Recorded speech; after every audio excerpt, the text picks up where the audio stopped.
नमस्कार मित्रांनो. आपले लाडके गृहमंत्री माननीय श्री अमित शहा यांनी बाबासाहेबांच्या संदर्भामध्ये जे काही वक्तव्य केलं तर विरोधकांनी तो मुद्दा फारच उचलून धरलेला आहे आणि विरोधक सांगतायत की आता बाबासाहेब हे आमचे दैवत आहेत किंवा हमारे भगवान आहे असं केजरीवाल म्हणाले. तर मित्रांनो, बाबासाहेब नेमके कोण होते हे समजून घेण्याची हीच खरी वेळ आलेली आहे. म्हणजे बाबासाहेबांनी देशाची घटना लिहिली किंवा बाबासाहेबांनी अस्पृश्यांसाठी कार्य केलं, ह्याच्या पलीकडे बाबासाहेब एक देशभक्त कसे होते, एक अर्थतज्ञ कसे होते, ह्या त्यांच्या पैलूंकडे सगळ्यांनी दुर्लक्ष केलेलं आहे. आणि अमित शहानी जे वक्तव्य केलं तर अमित शहा कसे चुकीचे आहेत हे समजावून सांगण्याची जशी जबाबदारी विरोधकांची आता आहे, तशाच पद्धतीने मला वाटतं ही एक संधी आहे जे आपल्यासारखे छोटे व्यावसायिक उद्योजक आहेत त्यांना, की त्यांनी फुले शाहू आंबेडकर, महाराष्ट्रामध्ये खास करून या तिघांची आपण नावं घेतो, तर हे तीनही व्यक्ती आपल्याला कसे मार्गदर्शक ठरतील, त्यांनी त्यांच्या हयातीमध्ये नेमकं समाजकार्य केलं, समाजासाठी ते झटले म्हणजे नेमकं काय केलं हे आपल्याला आता समजून व्यवस्थित घेतलं पाहिजे पुढच्या पिढीला समजावून सांगण्यासाठी. कारण आपली हयात संपत आली तरी आपल्याला ह्या लोकांचे खरे पैलू अद्याप कळलेलेच नाहीत. बाबासाहेबांनी भले अस्पृश्यांसाठी कार्य केलं असलं आणि देशाची घटना लिहिण्यामध्ये त्यांचं मोठं योगदान असलं तरी त्या पलीकडे बाबासाहेब एक विचारवंत होते. त्यांचे विचारांची क्लिअरिटी ही जशी सावरकरांच्या विचारांमध्ये क्लिअरिटी होती तशीच होती. मग त्यांनी काँग्रेसच्या संदर्भामध्ये मांडलेली मतं असो किंवा भारत पाकिस्तानच्या फाळणीच्या संदर्भामध्ये त्यांनी जे सांगितलेलं होतं की बाबा फाळणी केली तर इकडची मंडळी सगळी तिकडे गेली पाहिजेत आणि तिकडचे हिंदू सगळे इकडे आले पाहिजेत, ही जी विचारांची क्लिअरिटी होती तशीच त्यांची अर्थशास्त्रीयसुद्धा क्लिअरिटी होती. ती त्यांनी प्रॉब्लेम ऑफ रुपीज ह्या ग्रंथामध्ये मांडलेली होती. त्यामुळे ज्यावेळी रिझर्व्ह बँकेची स्थापना करायची वेळ आली त्यावेळी ते जे काही शिष्टमंडळ होतं त्यांना बाबासाहेबांची मतं ही लक्षात घ्यावी लागली किंवा बाबासाहेबांची त्या संदर्भामध्ये त्यांना चर्चा करावी लागली. आणि भले प्रत्यक्ष बाबासाहेब रिझर्व्ह बँकेच्या स्थापनेमध्ये सहभागी नसले तरी त्यांचा तो ग्रंथ आणि त्यांची मतं हे रुपयाचं जे काय मूल्यांकन असलं पाहिजे, म्हणजे कुठल्याही चलनाचं जे मूल्यांकन केलं जातं सोन्याच्या साठ्याच्या संदर्भामध्ये, त्यामध्ये बाबासाहेबांची मतं रिझर्व्ह बँकेच्या स्थापनेमध्ये ग्राह्य धरली गेली. दुसरी गोष्ट म्हणजे जे सर्वसामान्य बाबासाहेबांचे अनुयायी आहेत त्यांनी एक गोष्ट लक्षात घेतली पाहिजे की बाबासाहेब जे काही अर्थशास्त्राचे अभ्यासक होते त्या संदर्भामध्ये मला वाटतं एकदा प्रकाश आंबेडकर यांनी एक हे सांगितलेला होता किस्सा की बाबासाहेब जे व्यवस्थित राहायचे, त्यांच्या अंगावरचे कपडे म्हणा किंवा त्यांचा एकूणच जे स्टँडर्ड होतं राहण्याचं, तर त्याच्यासाठी जे पैसे लागत होते ते काय ते समाजाचे पैसे वापरत नव्हते. तर शेअर मार्केटमध्ये त्यावेळी कमोडिटी ट्रेडिंगसाठी ते पारशी लोकांना जे काही सल्ला द्यायचे किंवा मार्गदर्शन करायचे त्याच्या बदल्यात त्यांना जो मोबदला मिळायचा त्या पैशाच्या माध्यमातूनच ते स्वतः तसे राहत होते. म्हणजे समाजाचा पैसा ते स्वतःच्या राहण्यासाठी वापरत नव्हते. आणि पारशी लोकांनी त्यांना भरभरून दिलेलं आहे, म्हणजे त्यांच्या चळवळींसाठी पण मदत केलेली असे संदर्भ आहेत. मला वाटतं सिद्धार्थ कॉलेजच्या संदर्भामध्ये पण पारशी लोकांची मदत झालेली आहे.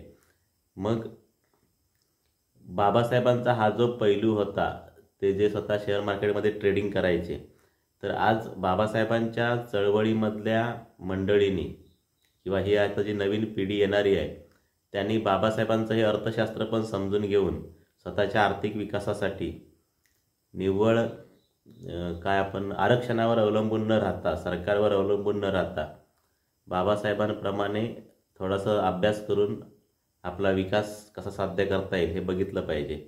आणि जसं बाबासाहेबांचं तसंच महात्मा फुले आणि शाहू महाराजांचं सुद्धा. महात्मा फुलेंची तर एक कंपनीच होती मोठी, त्याच्या संदर्भामध्ये बोल व्हिडिओवर तुम्हाला चांगला व्हिडिओ असा पाहता येईल. म्हणजे मी तुम्हाला त्या संदर्भामध्ये खूप काही सांगण्याची आवश्यकताच नाही. त्या कंपनीचं टर्नओव्हर ज्या काळामध्ये 19,000 रुपये होतात, म्हणजे 20,000 रुपये होता, त्यावेळी टाटांच्या कंपनीचा टर्नओव्हर 19,000 रुपये होता. म्हणजे ती कंपनी त्या काळात किती मोठी होती असेल किंवा काय करत असेल. कात्रजच्या बोगद्यापासून टाइम्स ऑफ इंडियाच्या इमारतीपर्यंत अनेक कामं, इन्फ्रास्ट्रक्चरची कामं त्यावेळी त्यांनी केलेली होती. म्हणजे त्यावेळीची टेक्नॉलॉजी म्हणा किंवा काय किती प्रगत होती, त्या तुलनेत त्यांनी केलेली कामं नक्कीच मोठी आहेत. आजही आपण ती बघतो. तर महात्मा फुलेंचा एक वेगळाच विषय, ते सुद्धा म्हणजे काय म्हणू शकतो आपण, एक सक्षम अर्थतज्ञच होते आणि त्यांचं जे काय समाजकार्य होते ते त्यांच्या स्वतःच्या पायावर उभे राहूनच ते करत होते. म्हणजे त्यासाठी ते समाजाकडे पैसे मागत नव्हते. किंवा आत्ताचे आपल्याला निरनिराळे समाजसेवक माहिती आहेत की कुठून कुठून त्यांना पैसा येतो. आणि त्या व्यतिरिक्त जिओ पॉलिटिक्स हा एक वेगळाच विषय अभ्यासाचा, त्याच्या संदर्भामध्ये आपण न बोललेलं बरं. तिसरा महत्त्वाचा मुद्दा म्हणजे शाहू महाराज. शाहू महाराजांनी 100 वर्षापूर्वी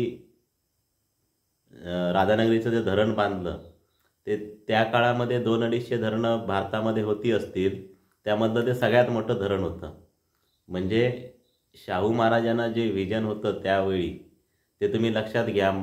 संपूर्ण भारतात जवळपास 500-550 संस्थानिक होते, त्यापैकी एक शाहू महाराज. पण त्या बाकीच्या कुठल्याही संस्थानिकांनी, म्हणजे एक सयाजीराव गायकवाड जर आपण बडोद्याचे अपवादात्मक सोडले, ते पण अर्थात मराठीच व्यक्ती होते, तर बाकी कुठल्या अशा संस्थानिकाकडे एक व्हिजन होतं समाजाच्या विकासासाठी, समाजाचा आर्थिक विकास व्हावा यासाठी. सामाजिक समस्या हा एक वेगळा मुद्दा. असं एक तरी उदाहरण मला तुम्ही सांगा. बाकीचे काय, आता ग्वाल्हेरचं घराणं किंवा राजस्थानमधले जे जयपूरचं घराणं आहे, त्यांच्याकडे किती गडगंज पैसा होता, संपत्ती होती. शाहू महाराजांच्या तुलनेत तर कितीतरी होती असेल.